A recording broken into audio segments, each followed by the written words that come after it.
E o texto de hoje, Mateus 19, 3 a 12. Mateus 19, 3 a 12. Alguns fariseus aproximaram-se de Jesus para experimentá-lo. Perguntaram: é permitido ao homem despedir sua mulher por qualquer motivo? Ele respondeu: nunca lestes que o Criador desde o princípio os fez homem e mulher e disse: por isso o homem deixará pai e mãe e se unirá à sua mulher, e os dois formarão uma só carne? De modo que eles já não são dois, mas uma só carne. Portanto, o que Deus uniu, o homem não separa. Perguntaram: como então Moisés mandou dar atestado de divórcio e despedir a mulher? Jesus respondeu: Moisés permitiu despedir a mulher por causa da dureza do vosso coração. Mas não foi assim desde o princípio. Ora, eu vos digo, quem despede sua mulher, fora o caso de união ilícita, e se casa com outra, comete adultério. Os discípulos disseram: se a situação do homem com a mulher é assim, é melhor não casar-se.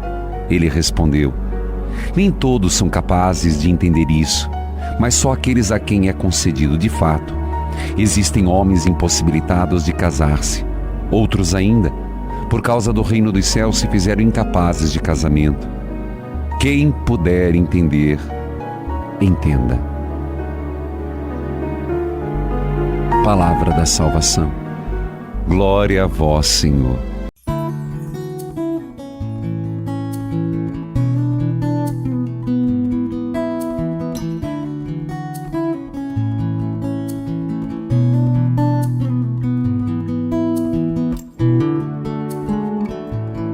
Por isso o homem deixará pai e mãe e se unirá à sua mulher, e os dois serão uma só carne?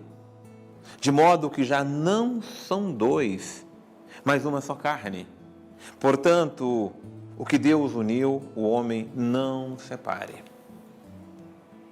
É difícil para os discípulos compreenderem, é difícil para os fariseus compreenderem, é difícil para os homens de ontem e de hoje entrarem na profundidade do mistério da união da vida conjugal. A vida matrimonial é uma bênção.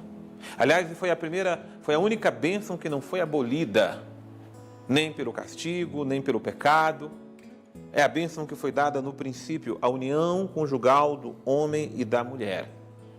Quando se unem, veja que beleza, veja que graça. Já não são dois, mas uma só carne. Claro que em termos de pessoas, são duas pessoas distintas. Um é o homem, o outro é a mulher.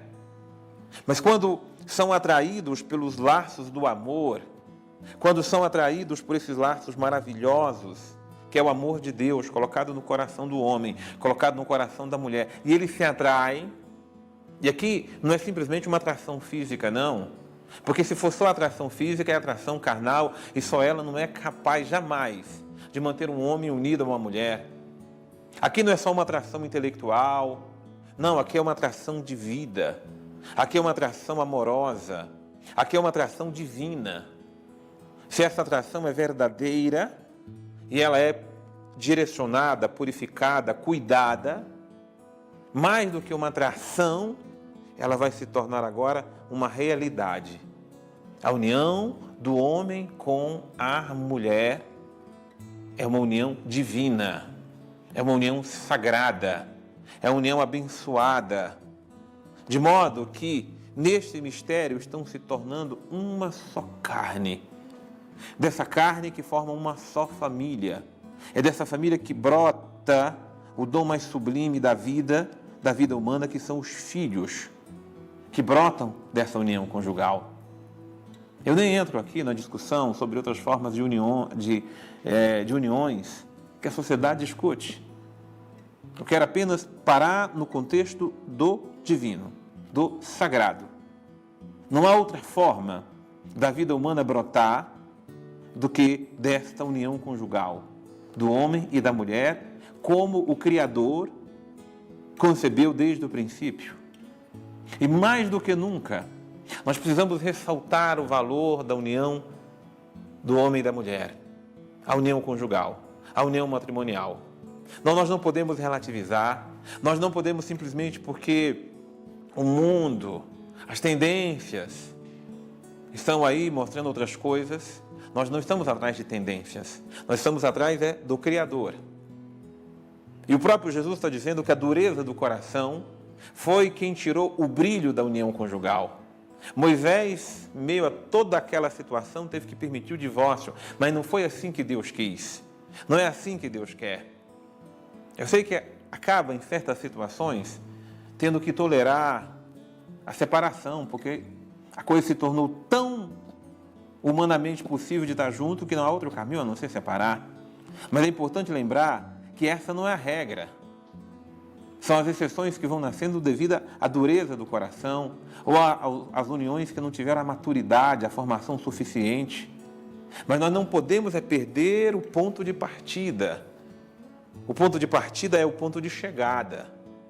Mas esse ponto de partida e de chegada é o amor que brota do coração de Deus. Nós não podemos criar outras formas de conceber matrimônio e pregar simplesmente a união livre e simplesmente a união enquanto durar. Não, desculpa, são formas mundanas. Nós estamos querendo entender o que é casar-se segundo o coração de Deus. Casar-se segundo o coração de Deus é uma união bela, a união unitiva do homem com a mulher que forma uma só realidade. Quando quer fazer prevalecer a individualidade, o cada um por si, não tem realmente união conjugal que dure. Mas quando sabe um morrer para que o outro viva, e a doação, e a esforço, a oração, a graça de Deus transforma isso numa bênção para toda a vida, até que a morte o separe. Deus abençoe você.